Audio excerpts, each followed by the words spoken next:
El siguiente programa es apto para todas las edades. No contiene escenas de sexo ni violencia.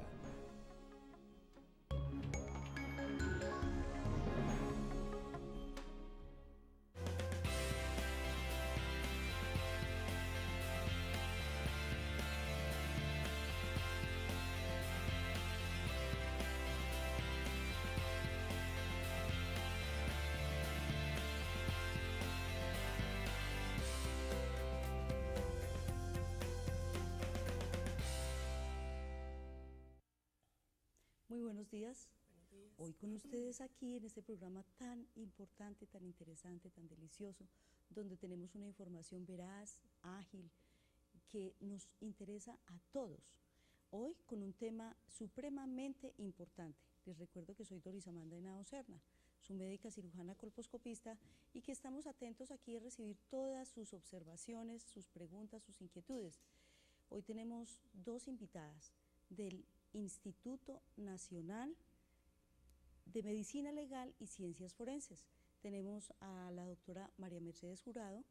Ella es una médica legista, quien se encarga precisamente de todo lo que es el abordaje, el diagnóstico y el seguimiento. Y tenemos a la abogada María Amanda Mora.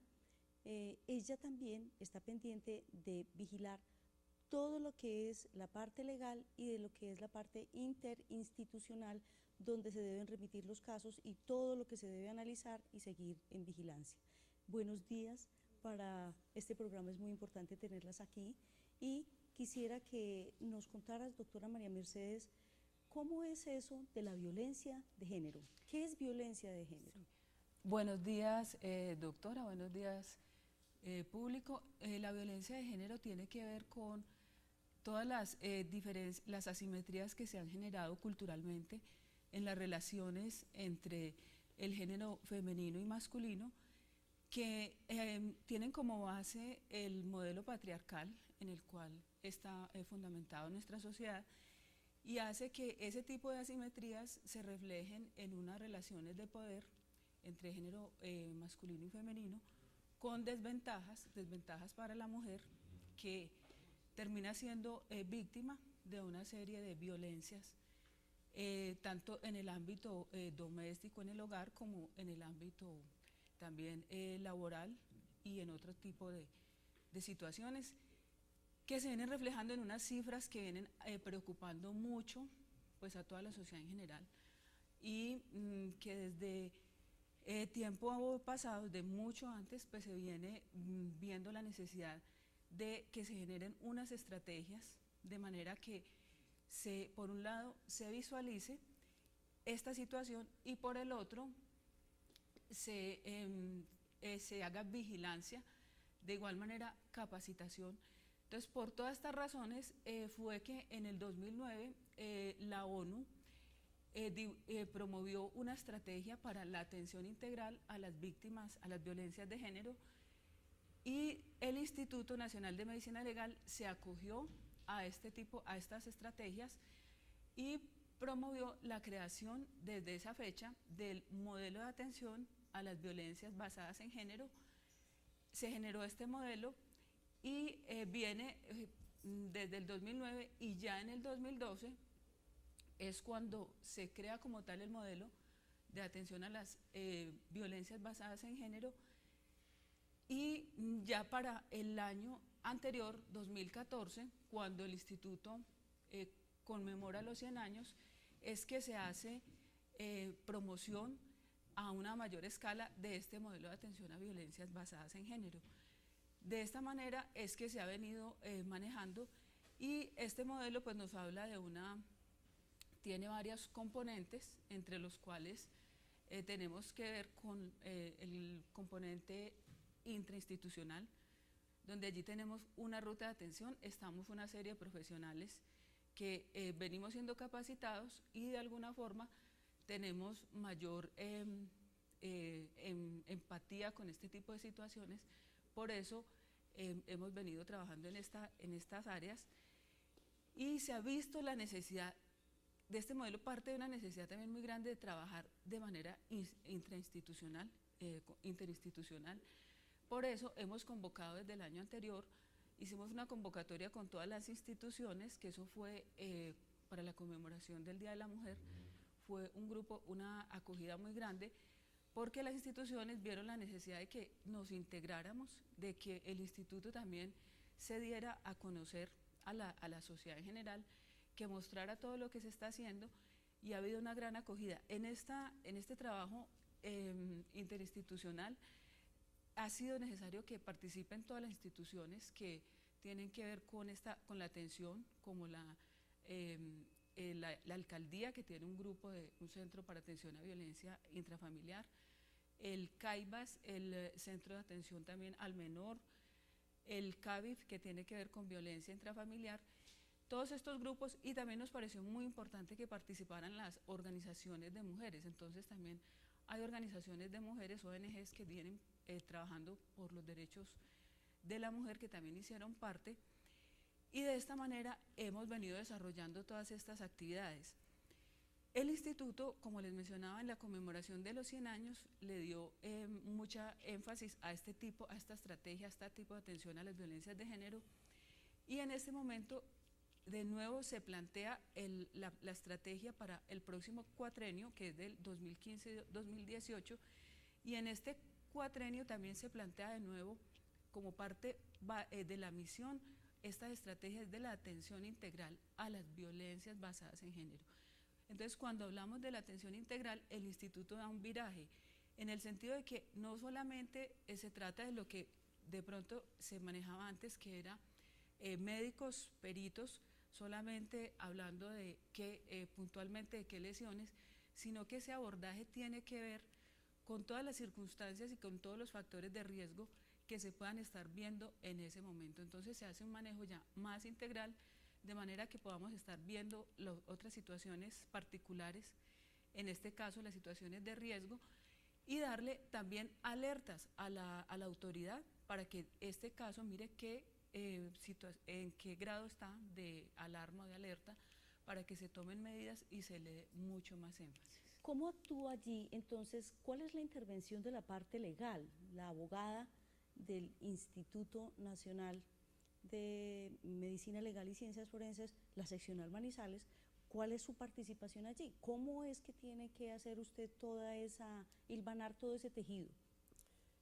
Nosotros con el modelo de atención se crearon los puntos focales de género a nivel de todo el país, ponderados por el Instituto Nacional de Medicina Legal.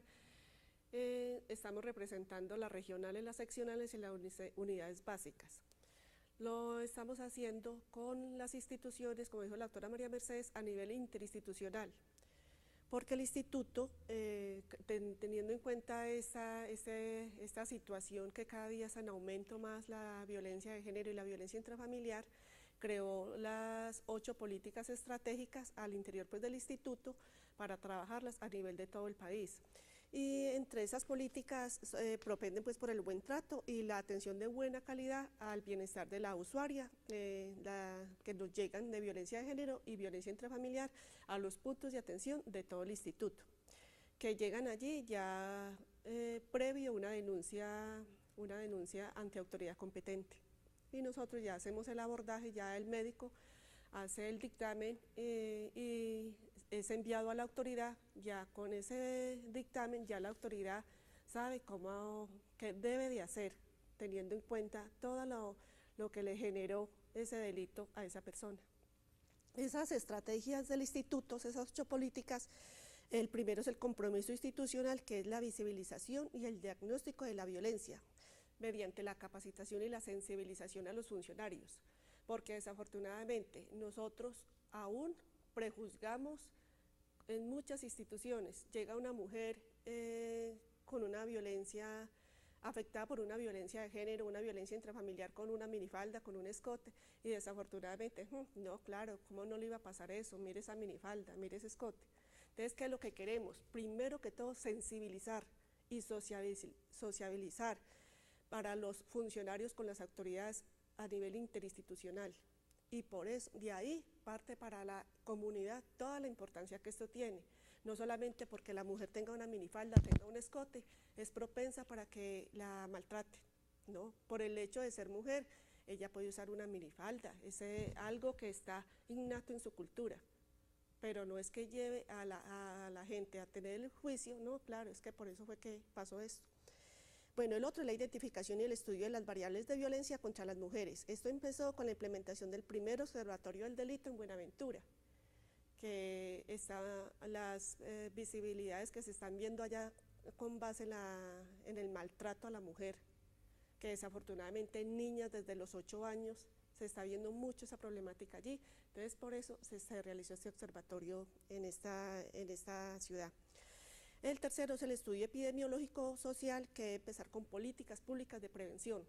Las políticas públicas de prevención, nosotros la capacitación, por ejemplo, en instituciones del Estado, colegios, por ejemplo, colegios públicos y de todo tipo.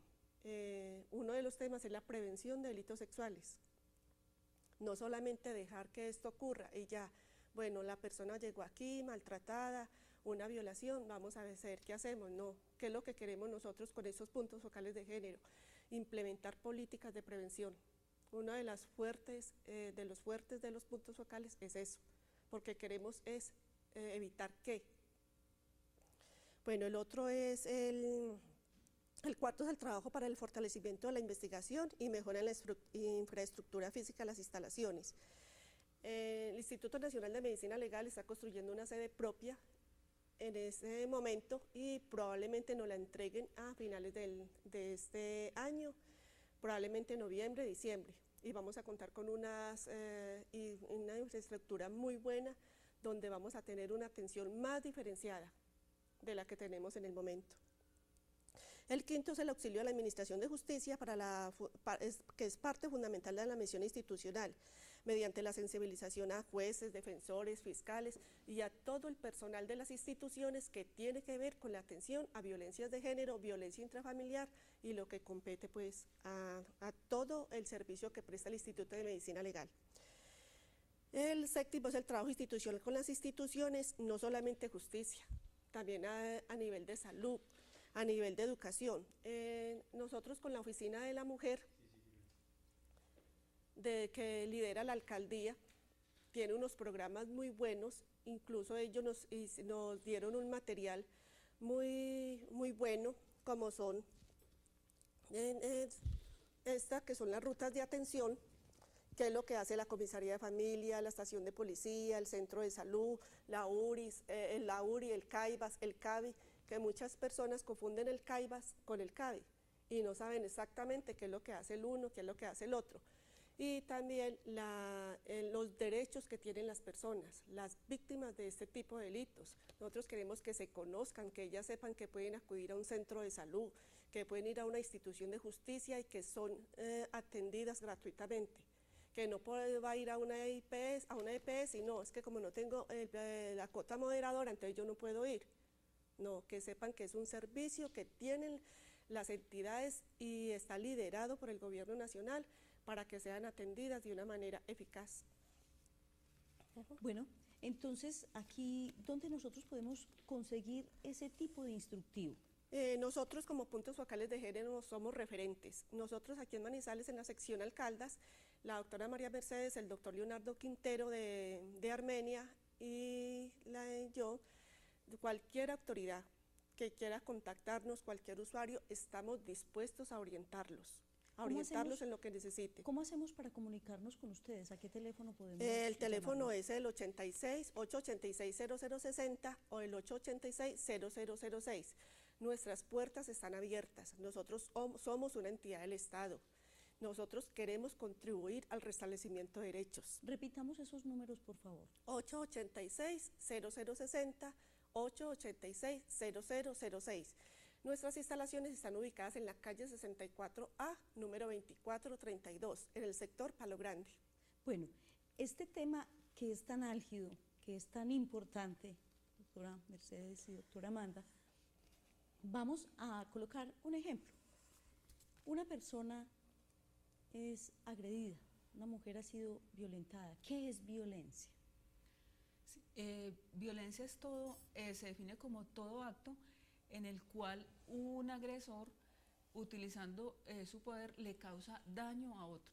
Entonces la violencia también tiene muchas manifestaciones. El tipo de daño que se le puede estar ocasionando a otro puede ser físico, emocional, verbal, psicológico, violencia sexual, patrimonial. Son una serie de manifestaciones de la violencia y son las que eso se define como violencia. O sea que una persona no tiene que presentar heridas físicas para poder solicitar el servicio de ustedes, la intervención. No, tiene que, cuando tenga una situación de esas, tiene que acudir puede ser a una comisaría de familia, si estamos hablando de violencia intrafamiliar y violencia de pareja, puede acudir a la Fiscalía, a la CTI, a la SIJIN, a estas autoridades de policía judicial, que son las que reciben los casos de violencia física o sexual. Y cuando se trata de pronto un menor, también está el CESPA, que es para los casos relacionados con adolescentes. Bueno, todo eso... Sí, perdón, doctora, quiero agregar algo ahí. Hay violencia psicológica y no deja ninguna lesión física. Entonces, no por eso uno decir, no, como esa señora no presenta un golpe, ella no ha sido maltratada. La violencia psicológica es grande y puede dejar secuelas mucho más fuertes.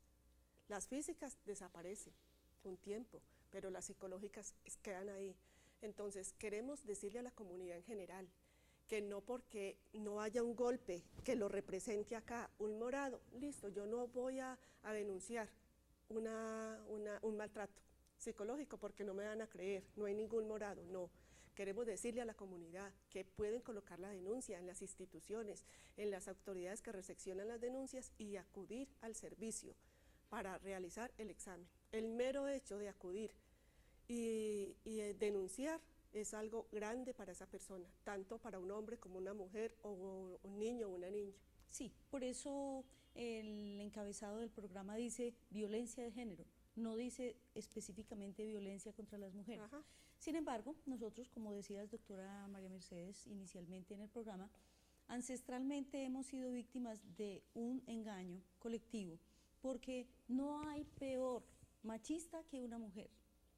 Nosotras las mujeres comenzamos a multiplicar en nuestra misma familia, a replicar el mensaje de que las mujeres veníamos diseñadas para ser la servidumbre de nuestros papás, nuestros hermanos, nuestros tíos, y así era como cuando nacía una niña decían, ay, siquiera que nació la niña, Rosita la va a acompañar toda la vida, Rosita le va a arreglar la casa toda la vida, Rosita va a atender a los hermanitos, ¿sí?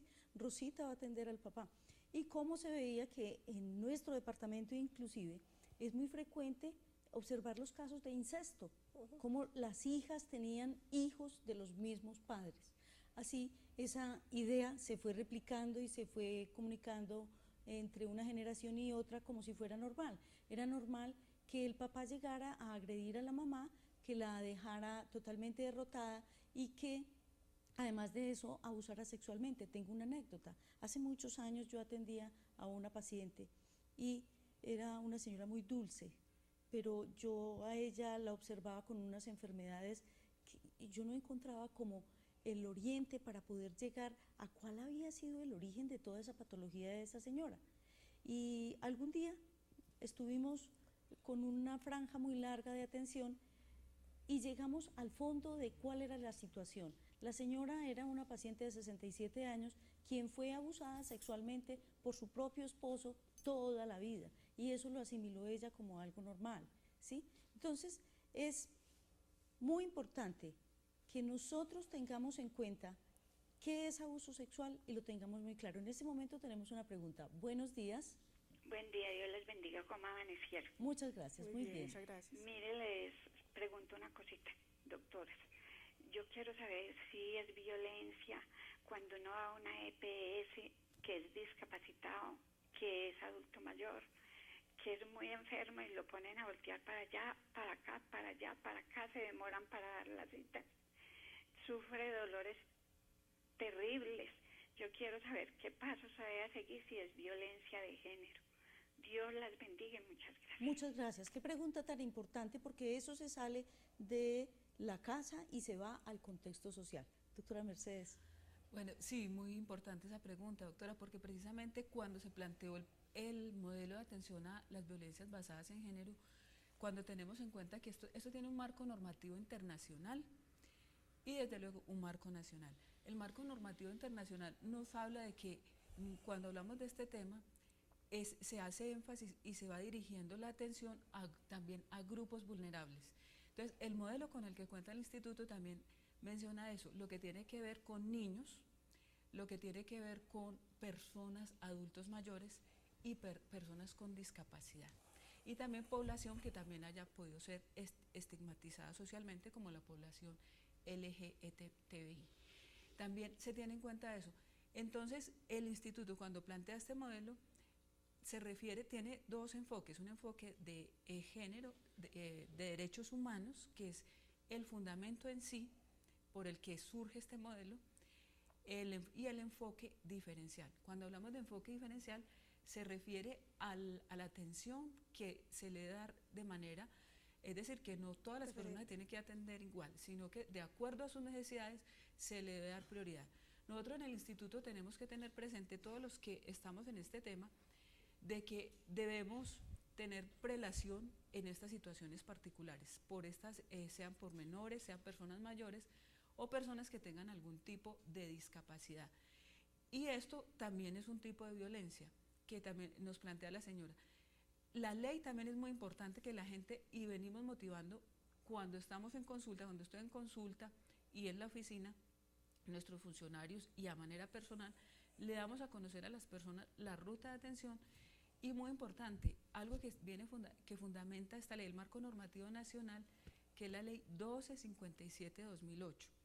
En esta ley se plantean todo el fundamento que ella tiene y a su vez los derechos de las víctimas.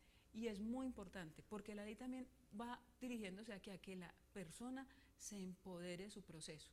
Entonces, por eso nosotros tenemos que, como ciudadanos comunes, todos, conocer el fundamento que hay y los derechos que también tenemos, como dice la señora, como usuarios, como seres humanos, porque lo que se va a hablar es lo que fundamenta la dignidad.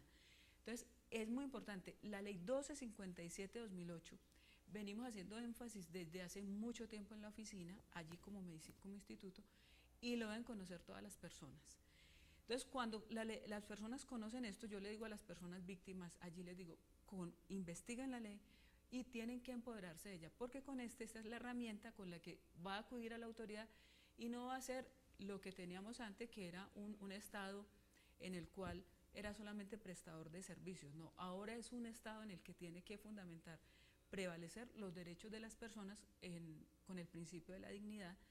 Y la persona entonces no puede decir, vea, es que se me está demorando, es que no, es que tenemos esto se demora, es que hay mucha gente. No, el caso de la persona es único y la persona ya tiene esa herramienta para que exija también a la autoridad esos derechos.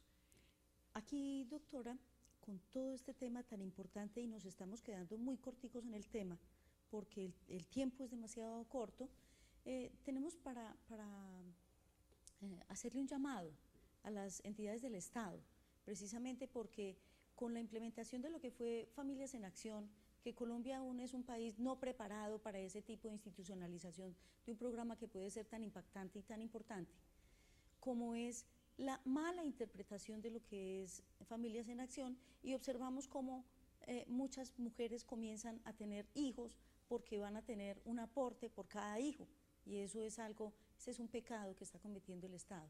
¿Por qué? Porque no nos ha educado antes de darnos el pan. Entonces, para nosotros comer pan debemos saber cómo comérnoslo.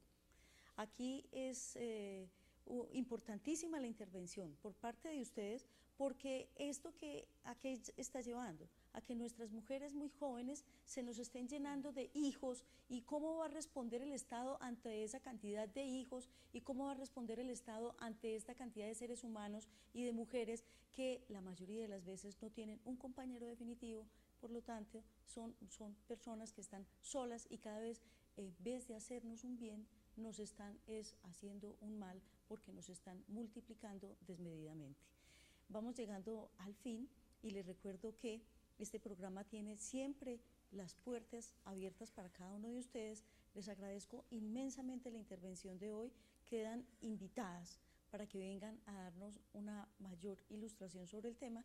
Les recuerdo que soy Doris Amanda Henao Serna, su médica cirujana colposcopista, que mi celular es 310-3900-856. Abracémonos, démosle a nuestra familia toda esa esencia maravillosa que se llama afecto. Multipliquemos el afecto, seamos felices, vivamos en paz, no nos endeudemos, seamos felices y estemos con la plena convicción de que entre más claro tengamos nosotros el panorama en la vida, menos nos endeudemos y tengamos una unión familiar más firme, vamos a ser más felices. Un feliz fin de semana. Ya no,